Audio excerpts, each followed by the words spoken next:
Tá ok? Vamos entrar aqui também ao vivo na rádio. Vamos começar. Deixa eu só ter o ok aqui deles. Tá? Posso começar? Pronto.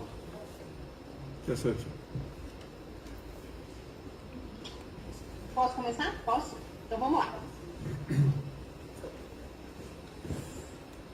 Posso começar, Cris? Está entrando aqui? Tá. Ok?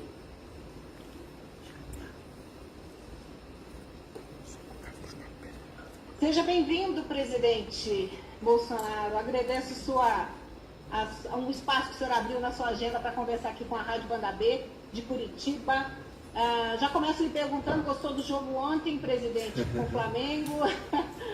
Você foi até o estádio, né? Foi, desde o começo eu defendi que uma parte da arquibancada poderia ser ocupada por torcedores. Mas a decisão final, segundo o nosso Supremo Tribunal Federal, caberia, né, a governadores e prefeitos. Bem, ontem foi o início da volta do futebol com 30%, com aval do nosso Ministério da Saúde. E eu gostei do jogo, sim, é um jogo de qualquer time do Brasil, né, contra outro de fora, e sempre torce para nós, né? Então foi muito bom o 4-1 antes do Flamengo, em cima do Defesa e Justiça. O Brasil parece que está ganhando, né, presidente? 2-0 com a Alemanha aqui na Olimpíada. Tá 3-0. Você está um pouquinho. Você está com a roupa bonita do Botafogo aí, que é o time do coração do Rio de Janeiro, mas estamos ganhando 3-0. Espero que chegue no 7º. Eu só pisquei o olho 3-0. Sim. Presidente, eu começo me perguntando como está a sua saúde, né? Você já está recuperado do susto da semana passada? Conta pra gente. Sem problemas. O que aconteceu. A obstrução intestinal, né, chama-se aderência, tudo é consequência da facada, tendo em vista a remoção do intestino por 2 vezes em cirurgias, né, que foram feitas após o dia 6 de setembro de 2018. Então qualquer coisa que eu coma que fuja um pouco da dieta que me recomendo, eu não sou um bom aluno nessa questão, essa possibilidade existe. Graças a Deus estou bem, não foi preciso fazer a cirurgia e estamos prontos, né? Estamos aí à frente aqui da presidência, comandando os destinos da nação. Presidente, o senhor comentou ontem que o senhor vai fazer uma mini reforma ministerial no início da semana que vem. O senhor já pode confirmar alguma coisa, o que deve mexer? Já tem toda uma conversa aí na imprensa, né, sobre nomes. O que o senhor poderia nos adiantar? Não, eu fiz uma há poucos meses e só ficaram sabendo no dia, né? Essa, como não tinha problemas falar, não nos preocupamos com possíveis vazamentos.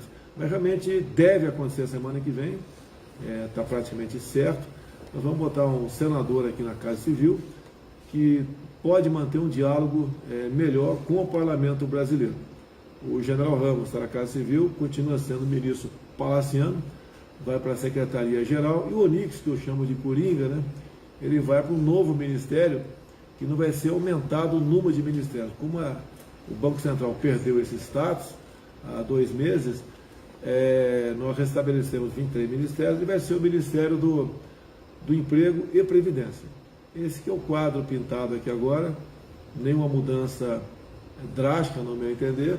Eu acho que melhor a interlocução com o parlamento, e nós continuamos dentro da normalidade aqui, conduzindo os destinos da nação.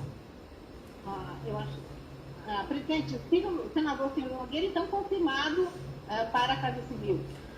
A princípio é ele, eu conversei com ele já, ele aceitou, ele está em recesso, chega em Brasília segunda-feira, converso com ele, acertamos os ponteiros, né?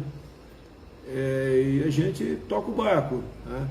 É uma pessoa que eu conheço há muito tempo. Ele chegou em 95 na Câmara, eu cheguei em 91. E eu fui mais da metade do meu tempo, de 28 anos de parlamentar, eu fui do Partido Progressista, que é o partido que está o Ciro Nogueira. Então não vamos ter problema nenhum no tocante a bem conduzirmos, né, as questões afetas à Casa Civil. E a Casa Civil é o ministério mais importante nosso. É o que trata, inclusive, da coordenação entre os ministérios. Então é uma pessoa que nos interessa pela sua experiência, que pode, no meu entender, fazer um bom trabalho aqui. O senador, aliás, o general Luiz Eduardo Ramos, até fez uma brincadeira ontem, falou que foi atropelado por um trem, mas o senhor já conversou com ele? Ele estava, inclusive, no jogo do Flamengo ontem? Estava comigo lá. Na área militar é assim, né? A gente costuma tomar algumas decisões sem ouvir muita gente. Se bem que o Ramos está todo dia aqui, 5, 6 vezes comigo. Ele sabe qual é o comportamento e a nossa intenção. Ele usou uma força de expressão. O trem seria se ele saísse do ministério, né, fosse dispensado. Ele não saiu. Ele continua sendo ministro. O ministério importante que ele ocupa também, até chama-se ministro palaciano, está o tempo todo em contato conosco. E esses ministros palacianos sempre trazem informações de outros ministérios. Então o Ramos é meu amigo desde 1973, quando entramos juntos na Escola Preparatória de Cadetes do Exército, e vai continuar sendo uma pessoa muito importante para nós aqui. E sobre emprego e renda, presidente, ontem o ministro Paulo Guedes falou que essas mudanças vão nessa direção de emprego e renda, a recriação do Ministério do Trabalho, agora com 23 ministérios. O senhor achou a necessidade de fazer essa mudança? Primeiro, não estamos criando, nós perdemos o Ministério do Banco Central, né, que tinha status, e partimos para outro. O que aconteceu o ano passado? Foi, no meu entender, uma política não muito bem conduzida, né, de lockdown, feche tudo, fique em casa, a economia te vê depois. E nós tivemos muito trabalho aqui para manter empregos formais. Os informais, a gente não tinha como manter. Quando você fecha tudo, essas pessoas que vivem de bico, né, muitos para trabalhar de manhã para comer de noite, perderam sua renda. Fomos obrigados aqui a apresentar uma alternativa, no caso foi o auxílio emergencial, mas tem que acabar um dia, né? Porque a nação não tem como suportar a despesa anual com auxílio emergencial. Você pode ver, o ano passado, de auxílio emergencial, nós gastamos mais que 10 anos de Bolsa Família. Então o gasto é astronômico, ultrapassou 300 bilhões de reais o gasto com essa rubrica. E o país tem que voltar à normalidade. Então esse novo Ministério de Emprego e Previdência vai cuidar dessa questão. E ele tem mais liberdade, tem mais meios para tratar desse assunto. Você vê, o Paulo Guedes, ele tem um ministério enorme. Ele agregou 5 ministérios no passado quando assumiu. É um esforço enorme para manter aquele ministério funcionando. E ele mesmo concordou com a tirada dessa parte, né, que é o antigo Ministério do Trabalho e da Previdência, para passar para esse novo ministério. Dá uma certa uma descompressão no Paulo Guedes e deixa o Onyx Lorenzoni tratar dessa questão importantíssima, que precisamos sim, além de recuperar empregos, né, buscar mais alternativa para atender aos desassistidos. Não é da pasta do Onyx a questão do Bolsa Família, é do João Roma, o nosso deputado lá da Bahia, mas trabalho perfeitamente afinado. Pretendemos sim termos o Bolsa Família a partir de novembro de no mínimo R$300. Isso equivale a um aumento um pouco acima de 50%, que hoje em dia a média do Bolsa Família está em R$192. Então esse Ministério vem para ajudar. Realmente não vai pesar em nada nas finanças nossas, não custa nada, não vamos criar cargos, é apenas uma mudança, né, de uma parte, 2 secretarias do Ministério da Economia para esse novo Ministério. Gostaria de que o senhor explicasse até melhor para o nosso ouvinte, para a população brasileira, a questão do fundo eleitoral. Explicando, o fundo eleitoral financia campanhas políticas, o Congresso aprovou, dentro da LDO, uma previsão de 5,7 bilhões de reais. O senhor já disse que vai vetar. O que o senhor está imaginando que vai acontecer, presidente? Um valor menor, algo entre 4 bilhões, 3 bilhões, aliás, o que o senhor imagina? Olha, esse fundão, tem 2 fundos eleitorais, um normal, que todo ano os partidos recebem, e um fundão, é um extra, para ajudar por ocasião das eleições. Esse fundão foi criado em 2017, quer dizer, não foi criado no meu governo. E o que diz a lei? Foi estipulado um valor na época, e a lei diz que a cada 2 anos esse fundão é corrigido, né, e entra na LDO. Quem faz essa correção é a Receita Federal, entra na LDO, é aprovado, obviamente, e depois no orçamento, no final do ano, ele é concretizado. Aí eu sou obrigado a sancionar projetos nesse sentido. Se você ler o artigo 85 da Constituição, fala dos crimes de responsabilidade. Por exemplo, um deputado ou senador pode votar o que bem entender, sim ou não. Não tem problema nenhum, porque eles são invioláveis por quaisquer palavras, opiniões e votos. Eu não posso sancionar ou vetar o que vem na minha cabeça, eu sou obrigado a cumprir a lei. Então, por ocasião das eleições do ano passado, eu sancionei esse fundão, que era um valor bem menor. Resolveram agora dar uma certa engordada nesse fundão. Aí abriu a oportunidade de eu usar da discricionalidade para sancionar ou vetar. Nós achamos aqui, a economia achou, e a população toda achou também que um exagero, 5,7 bilhões de reais. Então o veto da nossa parte haverá. O que o parlamento pode fazer? Pode derrubar o veto ou pode buscar uma outra alternativa. Se for em cima da alternativa da lei de 2017, que ultrapassaria, chegaria próximo a 4 bilhões de reais, que é um valor também assustador, eu daí seria obrigado, por força do artigo 85 da Constituição, sancionado. Então o clima está aí. No meu entender, da minha parte, não há nenhum problema com o parlamento. Quantos projetos meus, medidas provisórias minhas, chegaram ao parlamento e foram completamente modificadas ou simplesmente foram arquivadas, sem problema. Da outra parte, não é porque o parlamento resolve fazer lá alguma coisa que chega para mim, eu sou obrigado a sancionar em nome da harmonia dos três poderes. Isso não existe. Então, nós resolvemos, em nome do bom trato com a coisa pública, o respeito ao dinheiro do contribuinte, vetar esse valor. Então, a gente volta esse problema para o parlamento. O parlamento decide. Agora, você perguntar para qualquer pessoa na rua, desculpa aqui, eu sei que eu vi uma entrevista na Rádio Jovem Pan, Pingo nos Is. Deu 99,7% favorável ao veto. Nós devemos ouvir o povo. Gente, eu não quero polemizar em cima disso daí, eu quero fazer campanha política em cima disso. Mas você pode ver, com essa importância, 6 bilhões, você leva água para todo o Nordeste. Você conclui uma obra importantíssima para a região norte, Porto Velho, Manaus. Você consegue recapear uma parte considerável das rodovias federais pelo Brasil que estão em péssimo estado de conservação. Então, muita coisa pode ser feita com recurso dessa magnitude. Então, apenas isso, mais nada. Prefeito, o senhor defende o voto impresso, Por que o senhor acredita que, se não tiver o voto impresso junto com a urna eletrônica, teremos fraudes, ou pelo menos as chances são grandes de fraude? Na semana que vem, vai ser na quinta ou na sexta-feira, nós vamos apresentar aqui o que aconteceu no segundo turno por ocasiões das eleições de 2014, Aécio Neves e Dilma. E vai ser uma apresentação bastante objetiva para todos entenderem da inconsistência, da vulnerabilidade e de uma coisa inacreditável. Eu acho que nós temos aí várias ciências, e podemos falar em probabilidades. Então, eu costumo dizer, você não pode pegar uma moeda como essa aqui e jogar para cima 231 vezes, em todas essas oportunidades, ela alternar cara, coroa, cara, coroa, cara, coroa. Isso eu não vi, eu mandei fazer o cálculo aqui, mas equivale você ganhar algumas vezes na Mega Sena sozinha de forma consecutiva.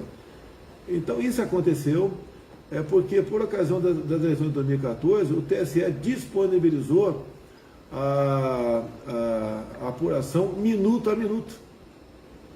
Então isso, 231 vezes, são 231 minutos. Então você comprova só ali claramente que houve uma interferência externa. Eu não estou acusando os servidores do TSE. Eu não posso admitir que meia dúzia de pessoas tenham a chave criptográfica de tudo e essas meia dúzia de pessoas, de forma secreta, conte os votos numa sala lá do TSE. Isso não pode, isso não é admissível. A própria Constituição fala em contagem pública dos votos. O que nós queremos? Olha o que eu estou querendo. Estou querendo transparência. Nada mais além disso. Não podemos terminar umas eleições de 2022 e o povo aí ficar na dúvida, Será que esse cara ganhou? Será que o processo foi limpo, foi transparente? E eu vou demonstrar em parte, aguardo mais uns dados ainda, da minha eleição, que no nosso entendimento nós ganhamos no primeiro turno. Nós vamos mostrar um quadro, não temos um minuto a minuto, nós vamos mostrar um quadro quando se cristaliza na tela do seu computador aí, ou na televisão, não é possível, naquele momento, eu ter 49% dos votos, onde quase tudo estava apurado no Nordeste, quase nada no Sudeste, e a gente passar de 49% para 47%. Isso é estatística, isso é matemática, é coisa simples, qualquer um entende. Agora, o que nós queremos é que a alma, a essência da democracia se faça valer. Ou seja, em quem você, Denise, votou, o voto vai ser computado exatamente para aquela pessoa. O senhor, claro, tem que passar isso pelo Congresso. Se não passar, o senhor considera a hipótese de nem disputar a reeleição? Olha só, o que eu posso te falar? Está bem encaminhado a proposta para tramitar na Câmara dos Deputados. De repente, o ministro Barroso, do nada, presidente do TSE, vai para dentro do parlamento se reunir com líderes partidários. Bem, nos dias seguintes, o que muitos desses líderes fazem? Trocam os integrantes da comissão e colocam lá parlamentares contrários à aprovação desse projeto. Ou seja, eles querem ver se matam, né, o projeto na comissão. Então, isso é uma interferência clara do senhor ministro Barroso no processo legislativo. Ele tem medo do quê?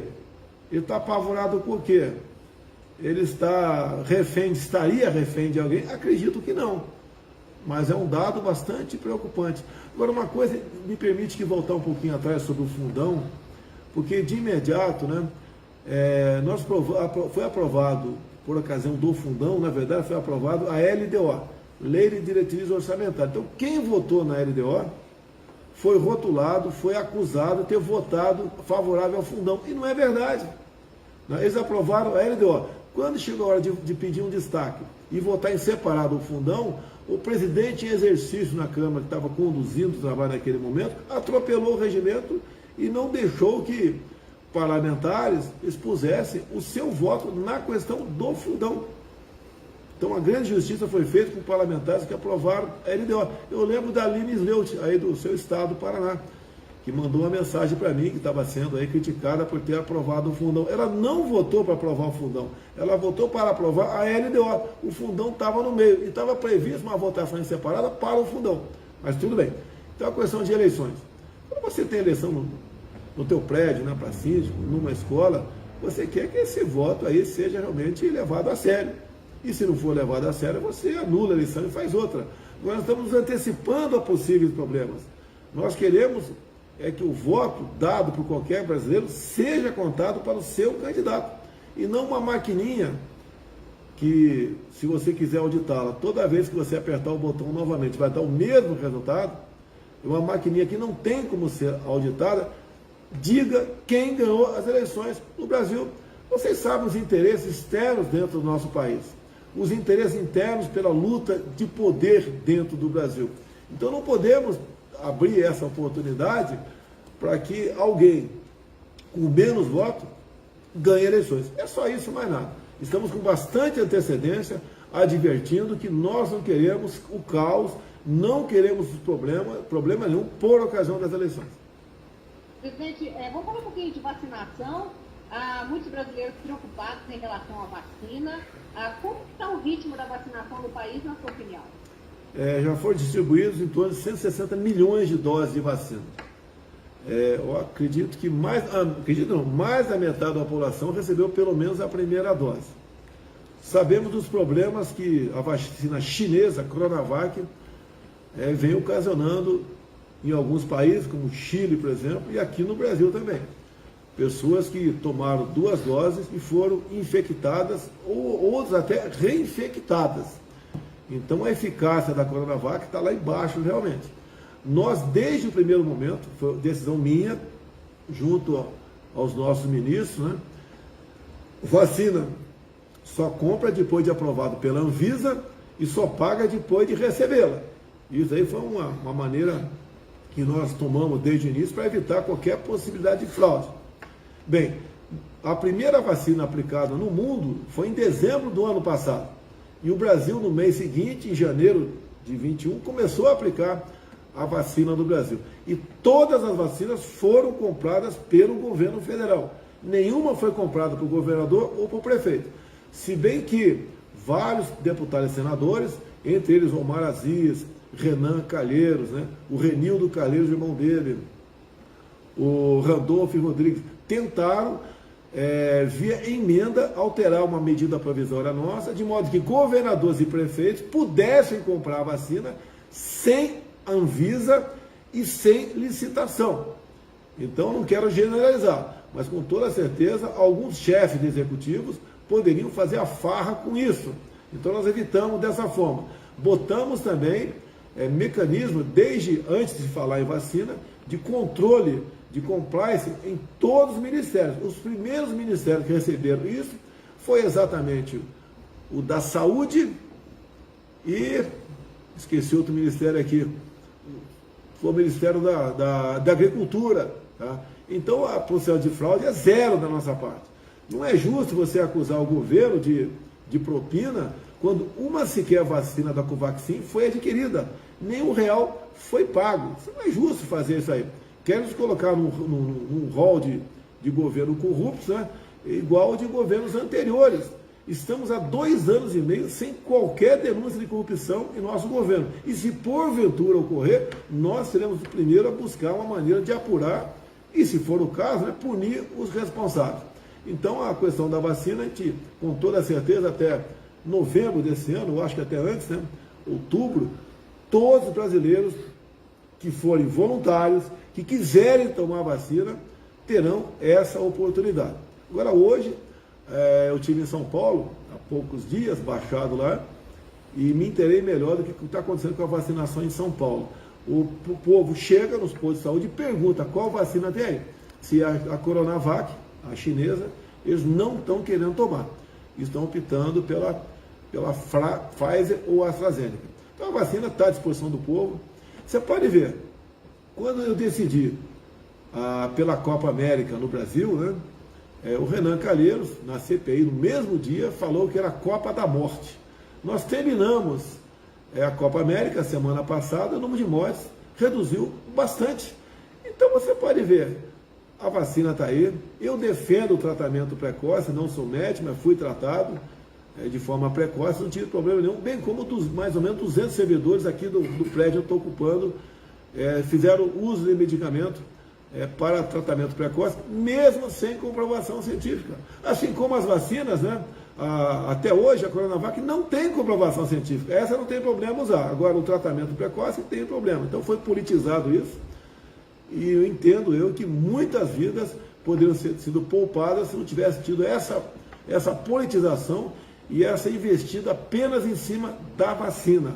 Outras formas de tratar a Covid devia se fazer presente. Bem, um quadro mais amplo não é isso. Esperamos aí brevemente ter a população toda que se voluntariar vacinada e o Brasil voltar à normalidade o mais rápido possível. Eu tenho uma postura crítica, presidente, em relação à CPI da Covid. O senhor se surpreende a cada dia? São denúncias? Qual é o seu dia a dia em relação à CPI da Covid? Não, tem pessoas minhas que assistem, né, que eu não posso perder tempo com uma palhaçada que acontece lá, e me traz informações mais importantes. Cada dia tem uma narrativa, você deve se lembrar. Começou primeiro hidroxicloroquina. Olha, nós devemos dar liberdade para o médico. É o tratamento off-label, né? Fora da bula. Isso defende o Conselho Federal de Medicina. O tratamento, a liberdade ao médico decidir. Quando começou o primeiro problema com o Mandetta aqui, foi exatamente em cima disso. Ele era contra o tratamento precoce e o protocolo dele dizia que qualquer um infectado deveria ir para casa e, ao sentir falta de ar, procurar um hospital. Eu perguntei para ele, Mandetta, quando uma mulher sente que tem algo no seio, né, que infelizmente é uma coisa gravíssima, um homem tem na próstata, ou qualquer outra doença, quando uma pessoa vê que está com 38 graus de febre, ele procura imediatamente um tratamento. Ele não espera chegar a 40 graus de febre. Não espera aumentar o tumor nos seios ou quase que obstruir a urina do homem para procurar um médico e constatar que está com câncer de próstata. Tem que tratar imediatamente. Por que essa doença, né, a Covid-19, tem que ser tratada apenas em fase hospitalar? Ele volta para o hospital para quê? Para ser entubado. Para ser entubado, tubo agora passou a ser um medicamento, e eu comecei a pesquisar, antes do Mandetta até, que a preocupação do Mandetta era comprar respiradores. Eu vou repetir aqui. A preocupação dele era comprar respiradores. Dá para entender um pouquinho o que eu estou falando, né? Nós começamos aqui a ver o que podemos fazer fora do protocolo Mandetta. E ele estava com uma popularidade lá em cima. Ele era o garoto propaganda da Globo. Vivia 3, 4 horas por dia dando entrevista para a Globo. Não trabalhava mais. E eu orientei ele, né, como chefe dele, a maneira que ele devia se afastar um pouco da mídia, passar para 1 hora no máximo por dia e trabalhar mais e buscar alternativas. Bem, como não foi possível convivermos em harmonia, lamentavelmente fui obrigado, lamentavelmente não, fui obrigado a demiti-lo e tocamos o barco. E o que eu posso falar para você? Temos alternativa, existe, há uma pressão enorme, um interesse enorme da indústria farmacêutica em não ter um tratamento barato, né, para esse problema. Você pode ver, Israel vai começar a produzir o spray nasal. Tivemos lá, apanhamos muito da imprensa, que eu mandei uma comitiva minha para lá para ver esse caso, entre outros que tínhamos com Israel, acordos, etc. Mas o vírus está aí, tá? Nós, desde o começo, eu falava que tínhamos que aprender a conviver com o vírus, infelizmente. E devíamos atacar a questão do vírus e o desemprego de forma simultânea e com a mesma responsabilidade, porque a fome também mata.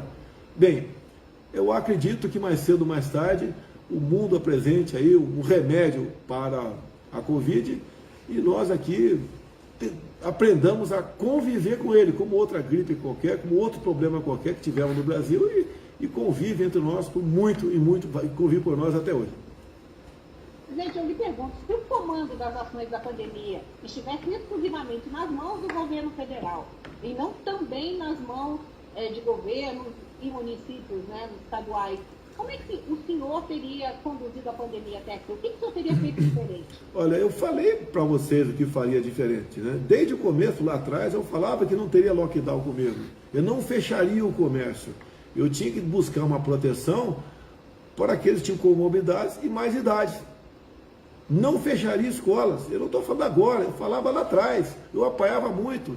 Talvez eu tenha sido o único chefe de Estado no mundo que teve um comportamento como esse. Agora, o que levou o Supremo Tribunal Federal a tirar poderes de mim? E agora querem me responsabilizar por mortes. Se o poder, as rédeas para conduzir essa política não estavam em minhas mãos. Na verdade, estava na mão de prefeito. Então, eu, por exemplo, eu poderia fechar o Brasil todo, fazer um lockdown nacional, como alguns setores da sociedade, alguns parlamentares defenderam que eu devia fazer isso aí, mas não fiz isso daí, eu agi exatamente na contramão deles, não por ser oposição a eles, mas por estar melhor preparado, no meu entender, das informações que eu tinha, de como conduzir essa questão. Agora, muitas mortes poderiam ter sido evitadas, sim. Tá? Não foi feito com tratamento precoce, um tratamento aí imediato. Você pode ver, quando eu zerei os impostos federais da vitamina D, eu apanhei muito. Tá? Agora, a vitamina D ajuda você a se prevenir, ou melhor, enfrentar a questão do vírus. Quando eu falei lá atrás que pela minha condição física, pelo meu passado de atleta, eu não teria problemas com o Covid, o que eu mostrei para a população? Que a melhor forma de você evitar problemas maiores com qualquer doença é você cuidar bem do seu corpo. Apanhei muito também, tá certo? Então, tudo que eu falei no passado era contestado, virou uma guerra, virou, parece que uma forma de tentar atacar para tirar o governo daqui, me tirar dessa cadeira. E o objetivo não era salvar vidas, era o poder, como acontece com a CPI atualmente. Ela pega pessoas, estelionatários, que procuraram aqui, se encontraram aqui em Brasília e buscaram uma maneira de vender um terreno na Lua. Quem tinha, em fevereiro, março, 400 milhões de doses de vacina para vender? Ninguém tinha. Agora, havia uma pressão enorme de todos, né, para que nós comprássemos a vacina a qualquer preço, independente da Anvisa. Muitas dessas pessoas acabaram procurando o Ministério da Saúde, fizeram não mais que uma reunião lá. E, logicamente, foi abandonada essa proposta, porque não existia. Você queria acreditar que um cabo da nossa gloriosa Polícia Militar de Minas Gerais em fevereiro, março, tinha 400 milhões de doses de vacina para vender, é acreditar em Papai Noel. Inclusive, com propina de $1 por vacina. Seriam 400 bilhões de dólares.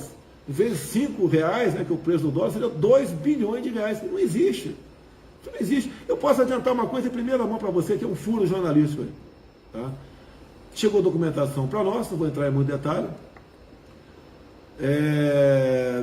A empresa que fabrica aí, a Coronavac, né, a Coronavac, lá, a matriz lá que fornece o IFA, é na China, oferecendo para nós agora essa vacina a $5. Eu pergunto a você, por que o que nós fizemos de imediato? O Queiroga conversou comigo, encaminhamos esse oferecimento de vacina para a CGU, Controladoria Geral da União, ontem encaminhamos ao Ministério da Justiça e hoje encaminharemos ao Tribunal de Contas da União para que seja investigado. Por que metade do preço agora? O que aconteceu com o Butantan? E outro, o Butantan também foi oficiado por nós, para que se explique por que a matriz nos oferece a vacina pronta a $5 e eles, Butantan, ao receber o IFA da China, nos revende a $10 a vacina. Pode ser que não haja nada de errado nisso tudo, mas o Butantan nunca nos deu, nunca nos apresentou as planilhas de preço, o custo final de cada vacina. Só diz que o custo final não diz toda a cadeia do custo final da vacina, apenas diz que são $10. Então temos agora sim uma questão para ser investigada. Pode não ser nada? Pode, mas pelo que tudo indica no momento, é algo assustador que vem acontecendo lá no Butantan. Foi feita essa oferta e o governo já respondeu, $5, o que vocês vão responder? Não é de imediato a resposta. Todo o nosso cronograma de vacina está aí. Eu acabei de falar para você que a Coronavac não deu certo no Chile. Aqui no Brasil, né, em São Paulo, eu sei que vocês são do Paraná, né, mas seus colegas jornalistas podem procurar os postos de saúde em São Paulo e ver que o povo chega lá, o pessoal pergunta, qual vacina tem? Se é Coronavac, a tendência é não aceitá-la. Então a resposta, vamos conversar de novo com o Queiroga hoje, o primeiro momento é investigar esse oferecimento da Coronavac. Não adianta a gente comprar mais X milhões de doses da Coronavac se a população aqui não quiser tomar. A vacina é algo sério. Nós acreditamos que a vacina, né, tem que ser voluntária, tem que passar pela Anvisa, porque não podemos nós aqui oferecer algo para a população que não tenha garantia. Não é uma certa, é uma garantia. E temos trabalhado nesse sentido. Então eu acredito que em poucos dias a CGU, a Justiça, o TCU possam nos dar a resposta sobre esse contrato. Obviamente que interessa para nós, ao continuar usando a Coronavac no Brasil, comprar diretamente da China por metade do preço do que pagar o dobro no Butantan. Eu deixo bem claro, não estou acusando de corrupção, de desvio, de nada. Apenas uma documentação aqui que nos traz aqui uma enorme preocupação do que acontece no Butantan. Algumas das denúncias de irregularidades atingiram o seu líder de governo, o deputado que é aqui do Paraná, deputado federal Ricardo Barros, do Progressistas. O senhor acredita que está ocorrendo, ele está querendo falar na CPI, que está ocorrendo alguma injustiça em relação ao Ricardo Barros? Olha, é impressionante que ele tem que recorrer à justiça para poder ser ouvido na CPI. A honra dele é jogado na lama por pessoas que não têm qualquer credibilidade perante a opinião pública. E ele, mais do que o direito dele, a CPI tem o dever de ouvi-lo. Eu pergunto, por que deixá-lo sangrando sem resposta? Ele é a pessoa certa para estar na CPI. E a CPI, já que eles têm tanta convicção que o nosso governo fez coisa errada, é o momento de inquirir e tirar informações do Ricardo Barros. Até o momento eu não tenho nada contra o Ricardo Barros. Tanto é que eu não afastei da liderança do governo. Eu não posso, por denúncias, afastar as pessoas. Tem que ter realmente alguma materialidade nessa denúncia. E até que se prove o contrário, o Ricardo Barros continua no meu governo, ele continua tendo credibilidade para tratar de assuntos nossos dentro do parlamento brasileiro. Presidente, muito se fala da sua relação com o Centrão, o presidente está em crise, não está conseguindo o apoio, por isso está colocando o Ciro Nogueira. Como é que é o seu relacionamento, até para a gente entender o relacionamento do governo federal com os partidos de centro? Olha só, o Centrão é um nome pejorativo. Eu sou do Centrão. Eu fui do PP metade do meu tempo. Fui do PTB, né? Fui do então PFL. Né? No passado, integrei siglas que foram extintas, como PRB, PPB. O PP lá atrás foi extinto, depois ele nasceu novamente da fusão do PDS com o PPB, se eu não me engano. Tanto sigla aqui. Agora, nós temos 513 parlamentares. O tal Centrão, que eu chamo de pejorativamente disso, são alguns partidos que lá atrás se uniram na campanha do Alckmin e ficou então rotulado o Centrão como algo pejorativo, algo danoso à nação. Não tem nada a ver, eu nasci de lá. A Tereza Cristina é do PFL, atualmente Democratas. O Ângelo Lorenzoni também é do Democratas. O Ciro Nogueira, que deve integrar o nosso governo, é do PP. São um pouco mais de 200 pessoas. Se você afastar esse partido de centro, sobram 300 votos para mim. Você afasta 100 e poucos parlamentares de esquerda, PT, PSDB e PSOL, eu vou governar com um quinto da Câmara? Não tem como governar com um quinto da Câmara. Agora, todo e qualquer partido tem gente boa, tem gente que não está muito interessada em fazer a coisa certa. Agora, eu tenho, né, e pretendo, dentro das 4 linhas da Constituição, buscar apoio dentro do Parlamento. Então, da minha parte, não tem problema nenhum colocar aí, esse caso se concretize, né? Vou conversar com o Ciro Nogueira na segunda-feira, colocar para dentro do governo, que é a pessoa, no meu entender, mais adequada a conversar com o Parlamento, dada a vivência que ele tem desde 95 dentro da Câmara, dadas as funções que ocupou, e a pessoa mais adequada, mais certa para conversar com deputados e senadores. Nada mais além disso, tudo normal. Agora, se eu tivesse botado um militar, e já está o militar lá, né? No momento é o Ramos. Mas quando eu coloco um militar dentro do governo, a crítica também, mais um militar. Bota um parlamentar, um parlamentar. Pessoal, se você tem crítica a deputados do centro, não vote mais nesses candidatos por ocasião das eleições do ano que vem. É simples a coisa. Agora, se você bota a pessoa em Brasília, eu converso com elas. E eu converso com todos os parlamentares que me procuraram até hoje, eu abri a agenda e conversei com eles. É o meu papel aqui. E nós continuamos trabalhando dentro das 4 linhas da Constituição. Tu não acha um ato meu fora das 4 linhas. Eu nunca falei em controle social da mídia. Muito pelo contrário. A mídia tem que ser livre e responsável acima de tudo. Para encerrar, eu só gostaria de perguntar do seu relacionamento com o governador Ratinho Júnior, que inclusive está no México hoje, vendo questões do transporte público. Você tem um bom relacionamento aqui no Paraná, não é? É um bom relacionamento com o Ratinho. O Ratinho, inclusive, né, ele tem...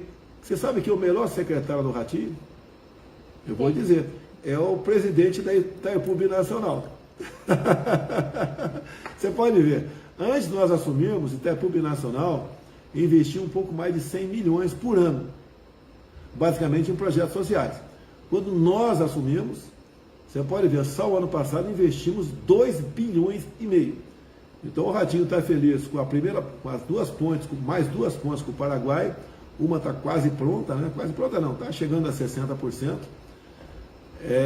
Nós ampliamos a pista de Foz do Iguaçu, já está na iminência de podermos aceitar pousos internacionais, coisa que turistas de fora do Brasil, né, pousavam na Argentina, vão pousar no Brasil. Em torno de 40% das cidades do noroeste do Paraná recebe obras da Itaipu Binacional.